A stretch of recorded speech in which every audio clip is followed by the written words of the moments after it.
Have you just found a yellow leaf on your plant or multiple yellow leaves and you're starting to panic? What is it? What's causing it? How can I fix it? Stick around with me in this video and let's look at yellow leaves and what causes them.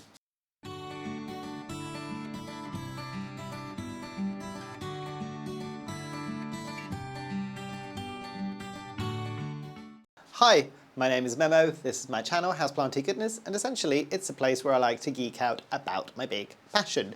You might be able to see some of it behind me. It's tropical houseplants. So this is a topic that I know stresses out a lot of people, not just people when they're first starting out with tropical houseplants, but even people that have had or have big collections or they've had collections for a long period of time. And the quickest Google search online will make you more confused than when you first started off. Hopefully this video will help kind of demystify that and give you kind of a tactical plan of attack to not only understand what is causing the yellowing on the leaves, but also what you can do to rectify the issue. Now I'll talk about a lot of different things that could be causing yellowing of the leaves. This is in no particular order, but I will kind of comment out which ones are less common, basically. So first one is going to be watering. So overwatering or underwatering. Guess what both of those two things can lead to? Yellow leaves. So both, and this is so counterintuitive because both you underwatering a plant and you overwatering a plant can cause yellowing of leaves. Now, there are certain things that you need to kind of bear in mind. So it does happen in a slightly different way. Not always, and it depends on when you've caught the yellow leaves or leaf, basically. So let's talk about underwatering first. Underwatering, what causes the yellow of the leaves, basically. So if you think about a plant and it's got its roots in whatever growing media you're growing it and you've let it dry out a bit too much, there could be something that's happening where the plant will start yellowing off the oldest leaf on the stem, basically. So the very lowest leaf will be the first one to yellow off.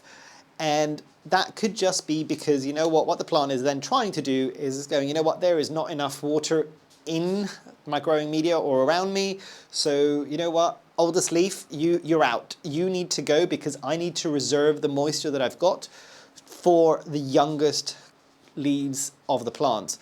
And that's when you will see usually the oldest leaves tend to be going first. If you've caught it early enough, it might just be 1 or 2 leaves. If it's been going for a while, you might have lost quite a considerable amount of leaves. Now, if you've left it for a while, you could start going into the issue of how do you fix this, but then you could be causing issues there. If you've caught it early enough and it's just lost that 1 leaf, the root system might be fine. However, if you've left it for a bit too long, the roots might have actually dried off enough and some of them have died off, which then what does that mean? Then you go, oh, I need to water it. So you flush the plant full of water in terms of its kind of root and its growing media. And then what happens then? If you'd imagine the roots are kind of all over that soil and it's like a sponge. And the more roots there are, the quicker that sponge dries out. But if you've lost, say, 50% of those roots, that sponge is going to stay wet for a lot longer. And what could this mean? It could also mean that if you've overwatered it really, really quickly after it's been dry for far too long, and that's the key point there, far too long. So I'll give you again an example to kind of help soothe some of the stresses and the worries. If you've got a plant that you've always watered every 7 days, for instance, and again, it's never good to do a schedule, you always need to check about the moisture of the soil, but that's a different video and a different topic altogether. But say you always know that this plant has been watered for 7 days, and you've missed it and you've gone for 10 days, 11 days. The reality is you probably might just lose the 1 leaf, and the root system should be okay. But say it's a plant that you water every 7 days and for whatever reason you've forgotten it for a month, 2 months, and you've lost a few leaves.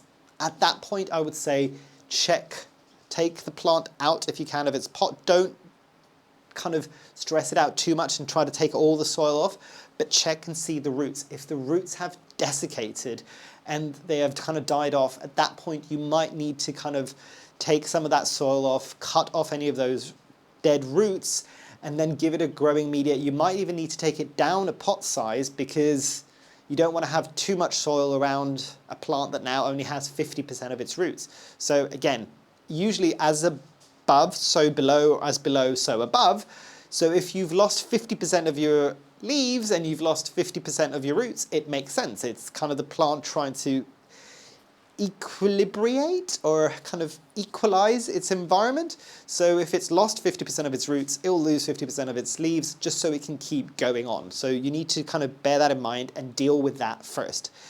Because if you don't and you overwater, then you get the overwatering yellowing, which would happen because, and this is overwatering for a long period of time. So I'll give again an example, that you kind of having a plant that you've watered for every 7 days, and you then water the 10th day or the 11th day, you might have lost a leaf, that's fine. You probably won't cause an overwatering issue at that point as long as you go back to your regular kind of routine with that plant. Keep an eye on it, but you should be okay. However, if it's a plant that you've constantly been watering for too long, and this could be because, say for instance, the pot that you've got it growing in is too big for the one plant. And I'll give you an example. And for the people that have seen this before, I still haven't done it, but you know what I mean. Teensy tiny little plant there, it's not particularly big. Look at the size of that pot. The roots of this plant are nowhere near as big as the pot is. I'm more likely to be overwatering this a lot because it's retaining a lot of its moisture and it's not having enough time. So what it's basically doing is it's suffocating the roots, potentially causing something called root rot, which then means you lose even more roots, which you can kind of see how it's kind of a catch-22 situation there. But ultimately the plant, even when it's overwatered, is doing the same thing by getting the yellowing of the leaves. It's losing roots, as above, so below.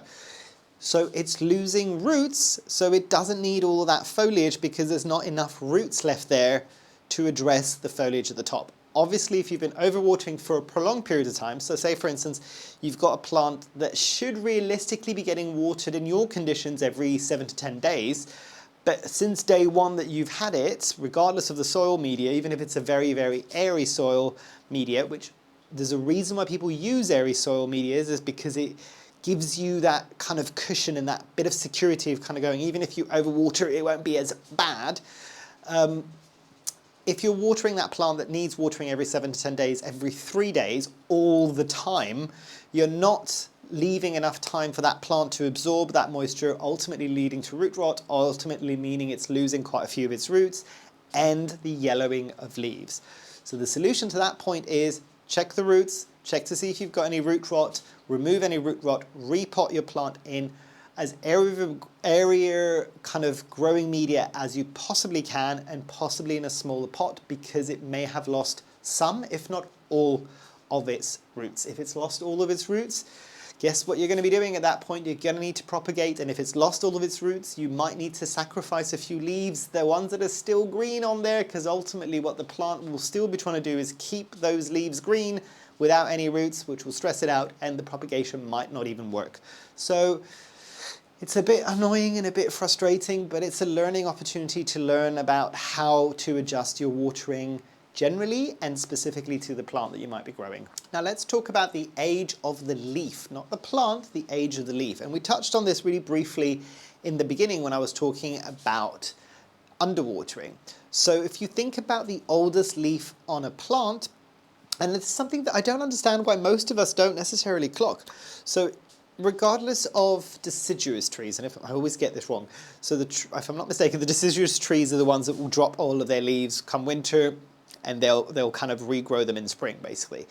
But plants generally will lose leaves. Like, I know a lot of the houseplants that we generally will grow don't lose leaves as frequently, but they're still plants. They're going to lose all the leaves, and it is a way of the plant maintaining itself because it's kind of going, you know what, you little tiny leaf, and I've got all these huge leaves at the top, you have served your purpose. Go in peace, peace out, and you're done, basically. You have done your job.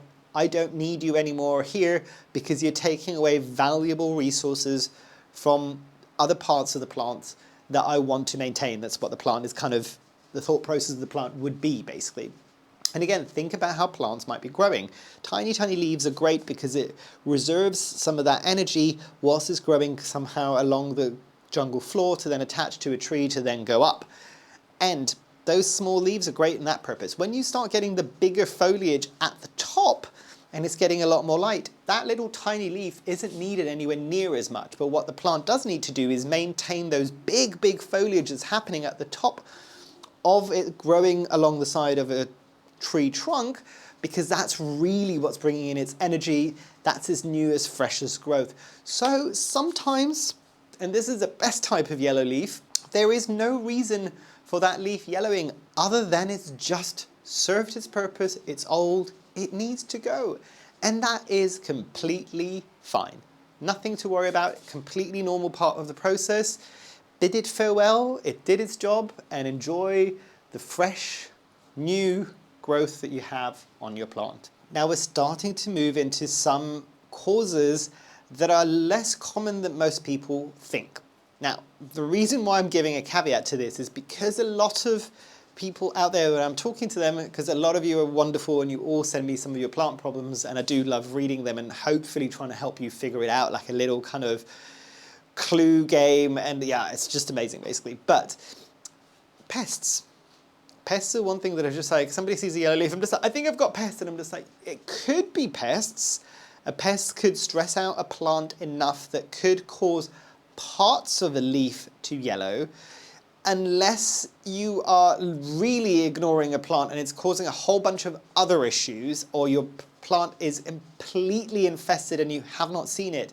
It's unlikely that you will be losing multiple leaves to full yellowing because of pests. But if you see yellow speckling on leaves or certain segments of the leaf that are turning yellow, and you can see the pests as well, because a lot of the times, yes, some pests are difficult to see, but if you squint hard enough, even spider mites, you can kind of see that there's something there. It might mean you need a magnifier and all these things, fine. But you can kind of see that there's something there. Spider mites, you'll see the webbing.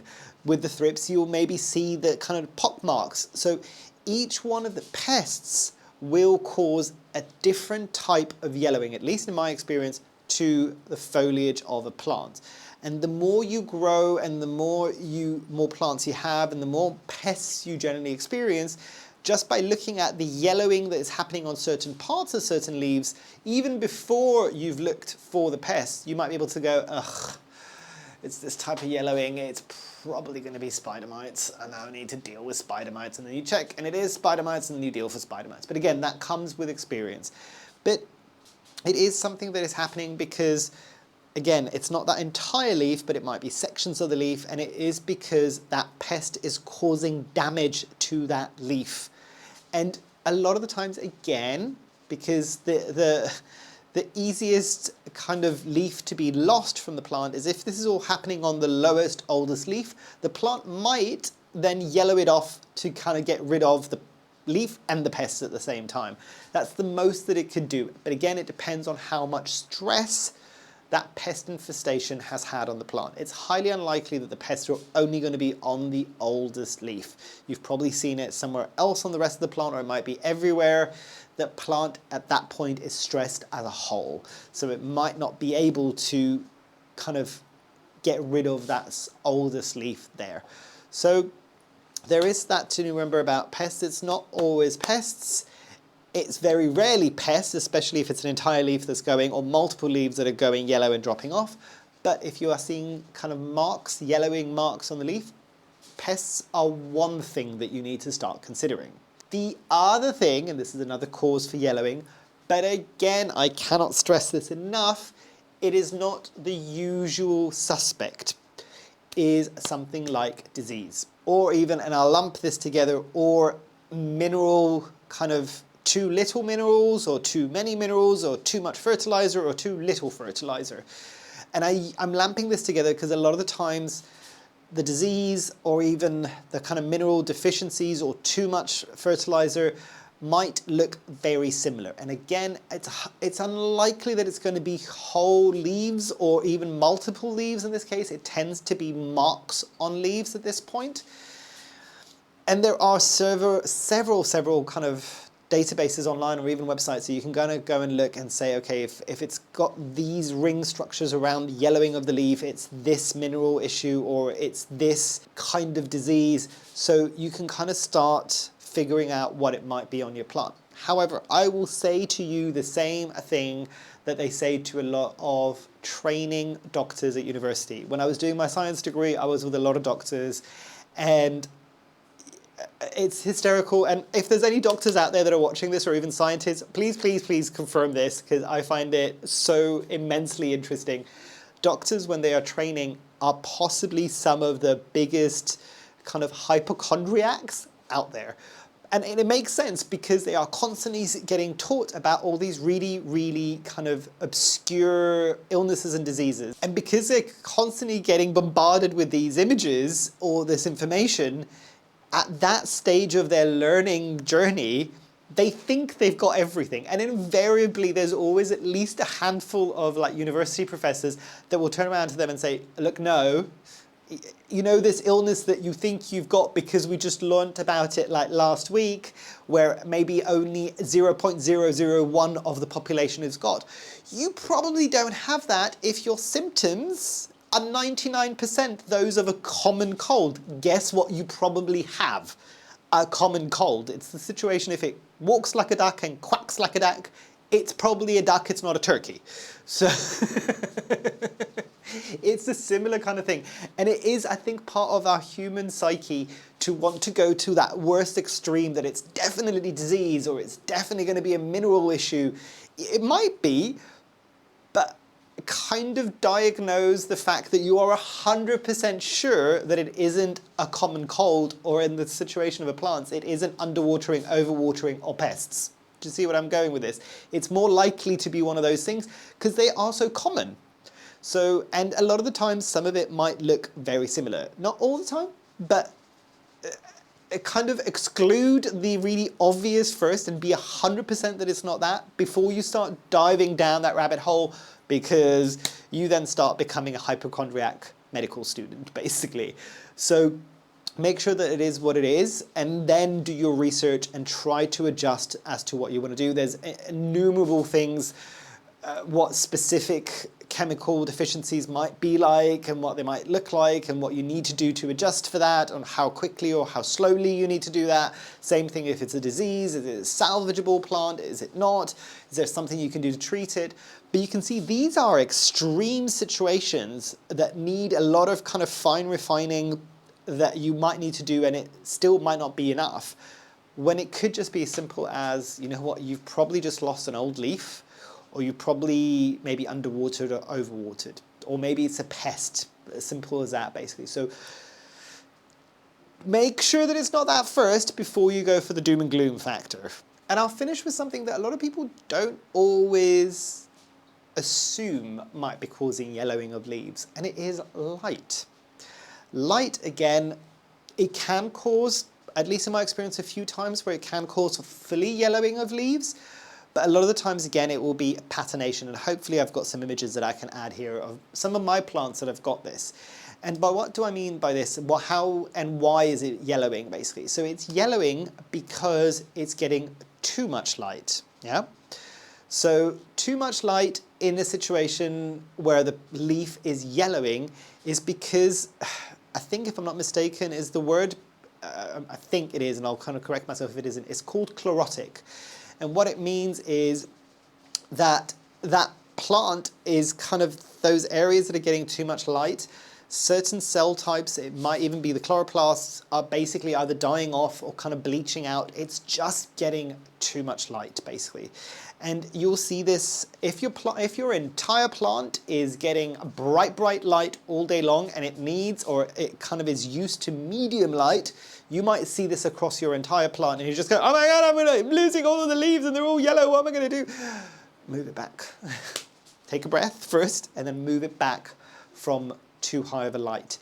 But that's why with all of these things, the overwatering, the underwatering, the age of the leaf, the minerals, the diseases, the pests, the light conditions, is the first thing I want everybody to do is take a breath, calm down, And when you're calmer and you've got a clearer mind, just be really kind of zen and look at what is happening to the plant.